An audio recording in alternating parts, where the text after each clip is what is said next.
It's Tuesday, and that can only mean one thing. It is time for Taylor Tuesday. It is time for Sons of Anarchy. Welcome back, guys, to Fog Entertainment, here to review Sons of Anarchy, Season 1, Episode 4, known as Patchover. Why is it called Patchover? We will find out when we talk about the review. Good episode, in my opinion. Probably my second best of Season 1 so far. But before we dive into it, there is 3 facts about this episode. So, fact number 1, it's the debut of Jury, Cherry, and the Devil's Tribe. Jury actually moves on to be a pretty important character. He has a pretty important status in the world of Sons of Anarchy. And Cherry becomes a reoccurring character that, again, plays a pretty important role throughout Season 1 and Season 3. So therefore, I think this is a pretty big episode to debut them at the same time. Obviously, the Devil's Tribe get patched over in this episode. So yeah, big episode with a lot of important members, or at least an important club thrown in there. Fact number 2, Clay is the first SAMCRO member to cheat on his old lady.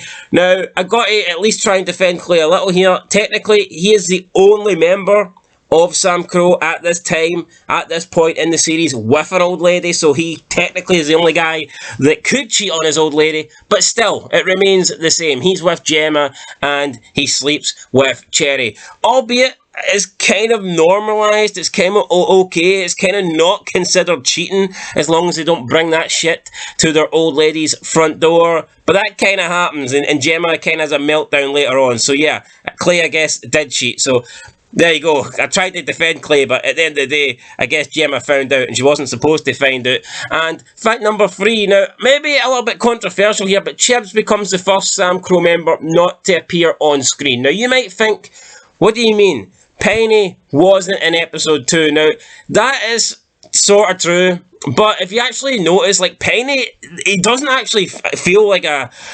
He doesn't feel like a fully patched member of SAMCRO. He doesn't feel like he's a series regular. He literally will disappear for like episodes at a time. I think in Season 3, he actually only appears in 1 episode. And he doesn't ride with the club. You know, he's at the stage where, I wouldn't say he's incapable of riding, because he does have a bike. But Penny doesn't necessarily, at this stage, he's more of a fucking like mechanic or something, you know, a guy that works at Taylor Morrow's rather than a member of the club. So I'm not including Penny in this, but yeah, Chibs did not appear in this episode, whereas all the other members that are, you know, in the show have up to this point. So there's your 3 facts, guys, about Patchover. So we start the episode at the police station with Agent Kohn talking to Deputy Chief Hale about how he's here for the Sons of Anarchy. Then this leads to a conversation between Hale and Unser. Unser wants to know why they've been here a couple of days and no one's told him about it. He tells Hale not to be working with these guys, and if anything happens, make sure to run through him. Hale then replies to Unser, well, you're the chief, and Unser takes it with a bit of pride and he's like, you're goddamn right, I'm the chief. So Unser here trying to lay down the law, but at the same time probably wants to protect the Sons, protect Charmin. Anyway, speaking of the Sons, back at church, we've got Teggy's reporting that Agent Kohn is now in Charmin, putting SAMCRO's stash of guns under threat of being found. Now, Clay's trying to think why they could be here. The club talk about the fact that they've kept a low profile, they've tried to stop any members from getting into the system, getting in trouble, so they draw the conclusion that it's down from the explosion where they were holding the guns from in episode 1, the premiere. So then Jackson comes up with an idea to store the guns that they're currently bringing in Indiana at the Devil's Tribe. It's like a brother club in Indiana Hills. It's not a member of Sons of Anarchy, but they do have like an alliance. The leader of this club was very close friends with John Taylor, Jackson's father, so Jax comes up with the idea that they could stash the guns there, and then Clay tells Jax to take Bobby and go to Indiana Hills, Nevada. Then we have Tara arriving at Taylor Morrow. She brings her car for repair, but I think she's bringing it in more just to try and fend off Agent Kohn. Tara then asks Jax for a lift home, but he says that he can't, he's just heading out. But instead, he gets his mother, Gemma, to offer Tara a lift home. I don't think Tara really wanted the ride from Gemma, but she's getting the ride nonetheless. Then we cut to Halfsack, and out of the blue, Halfsack, he sees like Gemma bending over in the car, and he says to Tig, Gemma is giving him a serious MILF chubby, but unbeknown to Halfsack, Chibs was right behind them. Not Chibs, sorry, Clay was right behind them, listening in to this conversation. Tig can't believe it. Clay walks away and Tig starts smacking Halfsack on the arm. He's like, what the fuck are you doing, man? And all of a sudden now, Halfsack is in the bad books of the president. Jax and Bobby are then riding out to the Devil's Tribe Clubhouse in Nevada, but unfortunately they come across a couple of Mayans. Then they kind of have like a shootout little race, sort of show me how big your dick is sort of contest here. No one really gets hurt.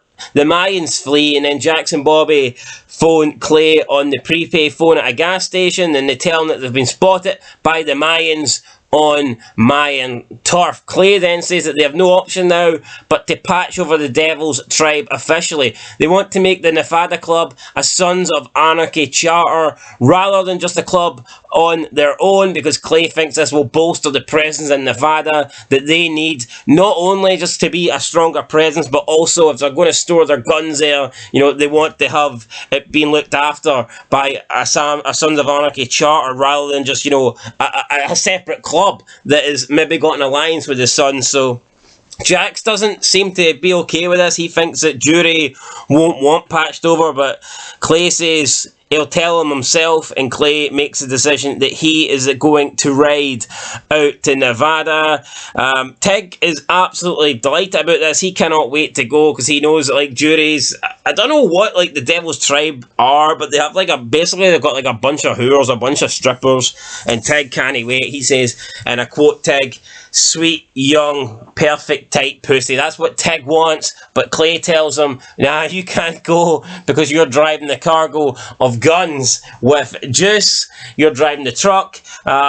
Tig's complaining. Tig doesn't think he needs to drive the truck. He's like, why not let the prospect do it? But Clay just replies to Tig and goes, what prospect? Which seems to kind of like just shatter Halfsack. His face sort of drops when Clay says this, but obviously Clay still pissed at Halfsack for the MILF chubby joke that Halfsack made to Tig. Then we go back to Bobby and Jax. They spot some guy sitting on Jax's bike. He's telling his girlfriend to take a photo. The girlfriend turns out to be called Susie. She's got a busted lip. Jax is like, did he do this to your lip? And he's like, the guy sitting on the bike's like, yeah, she never shuts up. And then Jax is kind of like agreeing with him. He's like, yeah, women don't know their place or whatever. But then Jax lets him take the photo. Jax actually takes the photo. He takes the phone off her. He takes a photo of the guy sitting on the bike. And then Bobby's like, this is before.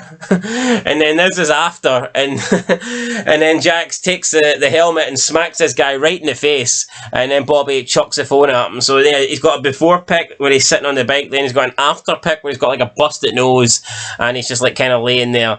I think he calls his girlfriend like a bitch or something like that, and then Bobby just comes over and punts him in the chest. So Jax then says to Susie, where you going? She's like, nowhere special. And then he just picks her up just like that. So Jax all of a sudden has picked up some side chick on the side of the road at like a gas station. But unbeknown to Jax and Bobby, they have been being watched here by Agent Kohn. He's got his binoculars out. He's looking sort of noncy, and he's basically documenting everything that has went down here at the gas station. Then we get to the Indian Hills. Jax and Bobby arrive at the Devil's Tribe clubhouse. Jury, the club president, is there. They all hug and all that stuff. Jax tells him he needs help storing their AK-47s. Jury offers him the basement of a strip club on 195 that the Devil Tribes owns, which Jax accepts. Jury then asks how they will handle the Mayan issue facing the tribe. Jax informs him that Clay is riding up and intends to patch over the club. Jury is not pleased about this, but he eventually accepts it as the best decision for the Devil's Tribe, as they are only a small club and are frequently bothered by Mayans, which an SOS presence could deter more. So Jury is kind of looking at it from, you know, a kind of like his own perspective. He's thinking, you know, if we do Patchover, if we do become a Sons of Anarchy charter, then, you know, that is going to give us a bigger presence and hopefully defend us more. I'll probably put the Mayans off attacking them. So yeah, no, I thought that made sense, and it looks like this Patchover could be best for both clubs and not just SAMCRO. Then we're outside the clubhouse. Jax confides in Bobby that he doesn't feel right about patching over the Devil's Tribes and believes Clay is making a mistake. Bobby then asks Jax if he is alright, noting that Jax has been through a lot of shit in the past few weeks with his crackhead ex-wife and Abel. Jax questions this and he says, Bobby, if you've got something to say, just fucking say it. Bobby then points out that Jax has been second guessing Clay ever since Abel was born and that the rest of the club are noticing it, and he is urging Jax to repair the situation. So yeah, I mean, what is the situation? Why is Jax always second guess Clay? Who knows? Then Clay arrives later that night with another large group of Sons of Anarchy Washington for protection. So yeah, we've got Washington here, but we don't get introduced to any of them. None of them really get shown. They're just like background characters. I don't even think we see any faces. We just see a bunch of guys with cuts on that say Washington. So bit stranger. Surely they could have had one guy at least speak from Washington, but maybe not. Maybe that's not what they want. Who knows?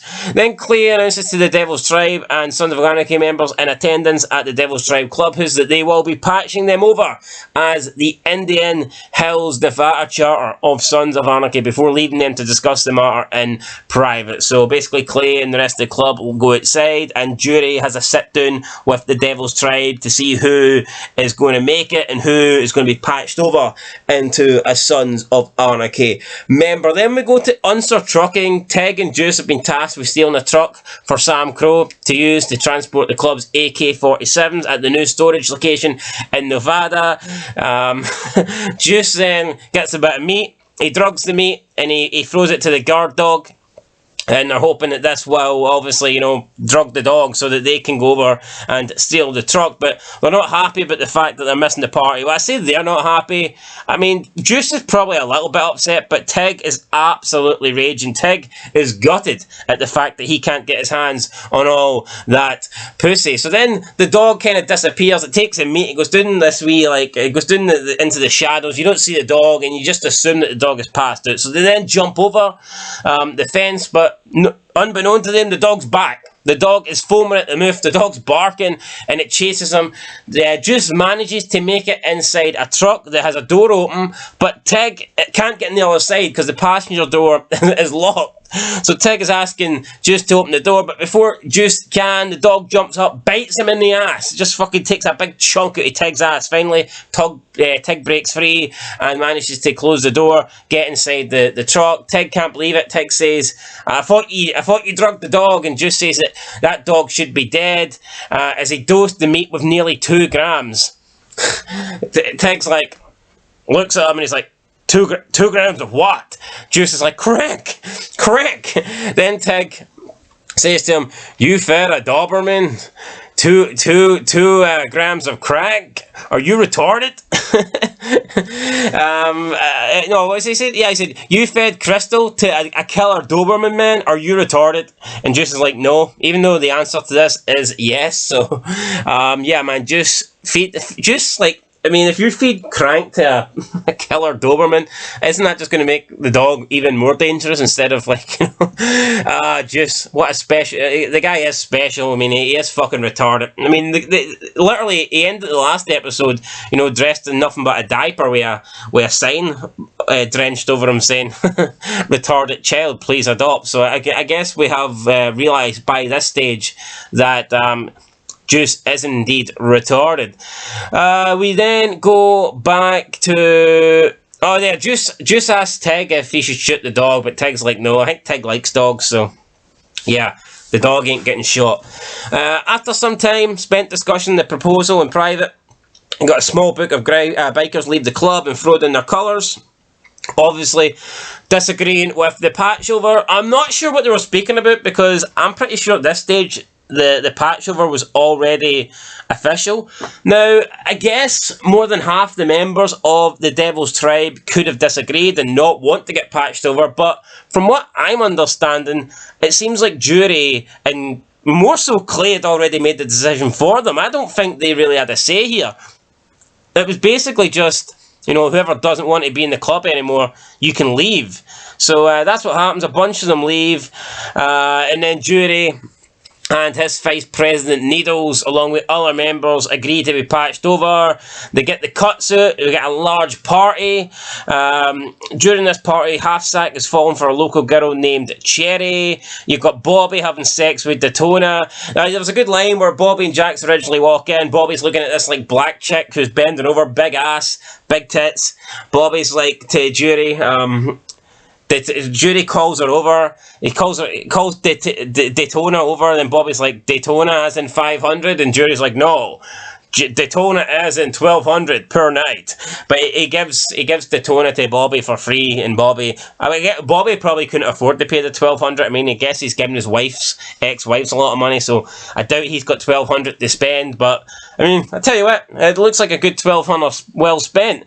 But yeah, anyway, back to Cherry and Half-Sack. They're dancing. I mean, Cherry seems to be falling for Half-Sack. She tells him that her brother is still in the army, but he is both nuts, unlike Half-Sack. She asks him if he can still have kids. Half-Sack says, yeah, the left one is working fine. So it looks like these two are getting close, but before we know it, Clay comes across and just steals Cherry from Half-Sack. He's like, I'll take this sweet butt. And he walks off with her, and they go in the room, in one of the bedrooms, and end up having sex, much to the displeasure of Half-Sack. And I don't think Cherry was liking it either. And let's be honest here, she's dancing with, you know, young Half-Sack, and then a guy that is old enough to be her dad. Well or old, I mean, probably closer, maybe not granddad, but I wouldn't say he's far off being her granddad. He comes over and just takes her away to have sex. We then go back to Tig and Juice, and Juice is trying to make a conversation with Tig, but Tig's just not having it. Juice says, I'm not happy about being here either. At least you and I, you know, we can try and have a decent conversation. Tig, what do you want? You want to bond? You want to get close? Fine. The Tig then undoes his belt. Juice asks him, what are you doing? Tig says, I'm going to dunk my balls in your mouth. You're going to gag. I'm going to laugh. We'll be best friends forever. Just is like, why you gotta be like that, man? I mean, I think Tig's great. I fucking love Tig. Tig is an absolute beast. Then what happens next? I'm trying to think, guys. Back in Charming, Gemma drives Tara's car back to her house. She comes inside, doesn't get offered inside, just kind of waltzes in, kind of snoops around, asks Tara why she's here, and basically just tells her to stay away from Jax. But Tara is like, you know what? I'm a grown woman. Jax isn't a child. You can't tell me what to do or whatever. But Gemma doesn't agree with this. She says, as long as I'm alive, you know, I'm always going to be looking over Jax and looking out for my boy. But then she does give Tara a gun. She gives her one of her own and says, like, this one's not got a serial number on it, and gives her it for protection. So I guess Gemma isn't all bad. I mean, I guess she is sort of looking out for Tara here in some weird way. But yeah, it's obvious these two do not like each other. So I don't think we'll be having any family dinners in the meanwhile. So yeah, then later on at the Tellermorrow, Luann Delaney comes, one of Gemma's best friends, and wife to fuck, what is his name? Not Otis. What's his name? Guy in the prison. Fuck, Kurt Sutter. What character does he play? I forget. Anyway, I forget. We'll talk about it later. I'm pretty sure he's in the next episode, but she is the wife to him. Anyway, if you can remember, let me know in the comments below, because for some reason I've just had a brain fart inside my head, and his name is completely gone. I'm pretty sure it begins with an O. It does begin with an O. I'm pretty sure, but yeah, I just cannot remember at this time. So she lets Gemma know that Tara had a restraining order filed back in Chicago, but the name of the person in the report was omitted. Back at Indian Hills, Jax is deciding to ride solo for a bit. He is reading his father's manuscript and discovers a group of Mayans parked at a location nearby. Jax then comes up with a plan, because Jax doesn't really want to leave the new Nevada club on their own. He thinks they might be, you know, outnumbered. He thinks they might be vulnerable, but Clay's like, look, they're going to have to learn on their own, and that is how they'll, you know, kind of cut out the weak members, or what's to say. So anyway, Jax then phones Clay and tells him that he's being chased by a bunch of Mayans, even though this isn't the case.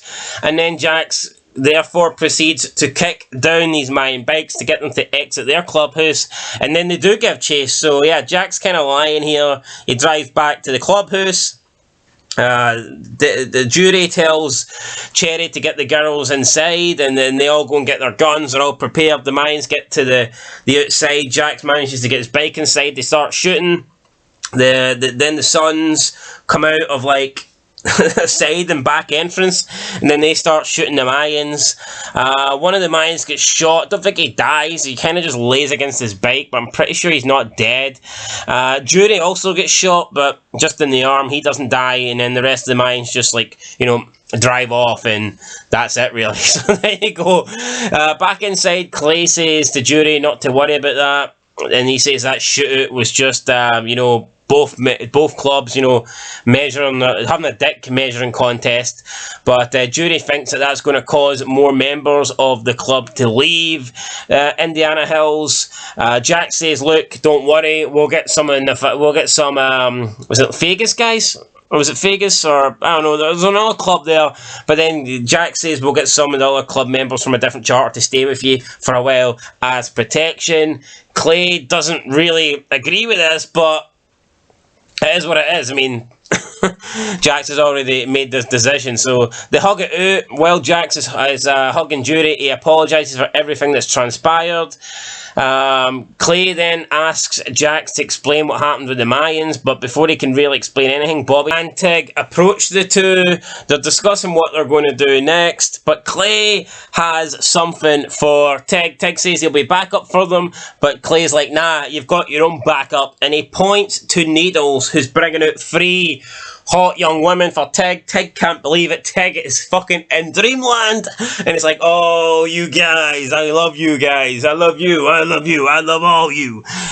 So Tig now is basically, I guess the club are back in his good books. He was pretty much pissed off the entire episode that you know, he didn't get to come to this Patchover party, but it looks like now things are going to be made up to him, because he's getting 3 young women, not just 1. 1, 2, 3. So yeah, Tig is fucking in Dreamworld. Jax then says that he is going to ride back with Happy. Clay wants to go back to the hospital and see his son. Clay then asks Bobby, does he have anything to worry about with Jax? But Bobby says no, not yet. So I don't think Clay really believes maybe Jax's story about the Mayans were chasing him. Plus it kind of plays into what Bobby was saying earlier about how Jax has kind of been second guessing Clay, you know, ever since his son was born, and maybe Clay is picking up on that. Also, we then get back to St. Thomas. Jax comes in. He greets Tara on the way in. Tara says, are you okay? And Jax like kind of like opens up his cut to show that there's no bullet holes, and he goes, yeah, it was pretty uneventful, which I thought was pretty good. Then he goes inside to visit Abel alongside Gemma, and Jax is looking in at Abel. Tara is then receiving an envelope from like a nurse or something like that. She opens it. Now the envelope is from Agent Kohn, but she doesn't know that, and it shows photographs of Jax and Susie having sex, labelled 2:23 AM last night, and that is how the episode ends, with Maggie then Tara, and where am I getting Maggie? I know she's played by Maggie Stiff, but yeah, Tara then looks through the window to the operating room or whatever it is Abel's being kept, and she looks at Jax, and Jax is looking back at Tara smiling, but obviously Jax doesn't know. that Tara's looking at an envelope here, or a letter, or a picture, photograph of Jax and Susie having sex. And yeah, guys, like I said, that is where the episode ends. Although, I mean, I don't think Jax has really done anything wrong here. I mean, at this stage, I mean, Jax and Tara haven't really done anything other than just talk. I mean, yeah, maybe they care a bit for each other, but there's no sign of a relationship or anything like this, so it's not like Jax has done anything wrong. It's more that Agent Kohn is just maybe trying to prevent anything happening between Jax and Tara. But oh yeah, like I said, guys, that is the end of the episode, so now it is time to rate it, and I actually enjoyed this episode. I thought it was certainly better than the last one, and I would say it was better than episode 2 as well. Definitely not as good as the premiere. I think not much is going to beat the premiere. The premiere for me was great, and I think it will stand out as one of the best episodes of this season, if not the best. But up till now, I think this is the best episode apart from the premiere, and with that said, I am going to go ahead and give it an 8 out of 10. I thought there was good dialogue, I thought there was some action, you had a Patchover, you had a party, you had hot women, all the stories sort of got advanced here. There was a little bit of everything in this episode, so yeah, I'm going to go and give it an 8 out of 10. As for the quote of the episode, there was a lot of good ones in this one. I managed to narrow it down to 2. Both by Tig, and both because he was pissed off that Juice fed a Doberman crank. The first one, the one that I was really contemplating giving it to this one, when Tig says, "You fed Crystal to a Doberman, man, are you retarded?" I was going to give it to that, but I've changed my mind. I've given it to when Juice was basically not happy about being there, but he wanted to try and create a conversation. He wanted a decent conversation with Tig. Tig then undoes his belt, and Tig says to Juice, and I quote, "I'm going to dunk my balls in your mouth. You're going to gag. I'm going to laugh. We'll be best friends forever," unquote. That's classic Tig. That is fucking classic Tig. Juice didn't really know how to react to it. He was like, "What is wrong with you, man?" But yeah, we all know that's kind of what you have to expect from Tig. So yeah, Tig is getting the quote of the day, and the quote of the day is, quote, "I'm going to dunk my balls in your mouth, you're going to gag, I'm going to laugh, we'll be best friends forever," end of quote. And moving on to the MVP of the episode, I'm going to have to stay with Tig Traeger. Not only did I enjoy his banter, well, I say banter, I mean, I think he was deadly serious when he wanted Juice to gag on his nuts, but there was some great lines from Tig in this episode. He got his ass bit by a fucking Doberman. He was being a huffy bastard at the fact that he wasn't getting to go over to the Patchover. At first he was so delighted when he heard the news, then when he realised that he wouldn't be going because he had to drive the guns instead, he was like almost borderline heartbroken. He was pretty much depressed.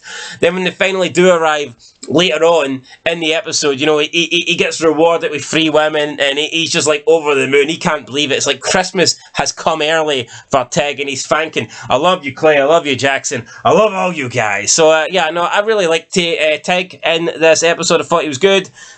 Different range of acting and all that stuff, some really good lines, and then it was funny watching him, you know, be so depressed and being so bitchy about the fact that he wasn't getting to go to the Patchover party, but in the end he got to bang 3 young women, so it worked out for Tig in the end, and that is why he is getting this episode's MVP for season 1 episode 4 Patchover. But that's going to do it, guys, for this video. Let me know what you thought of the episode. Did you enjoy it? Do you agree with my 8 out of 10 rating? Do you agree with the quote of the day? Do you agree with the MVP? Let me know what you think about the facts. Just let me know anything you know, anything you think, any questions you've got.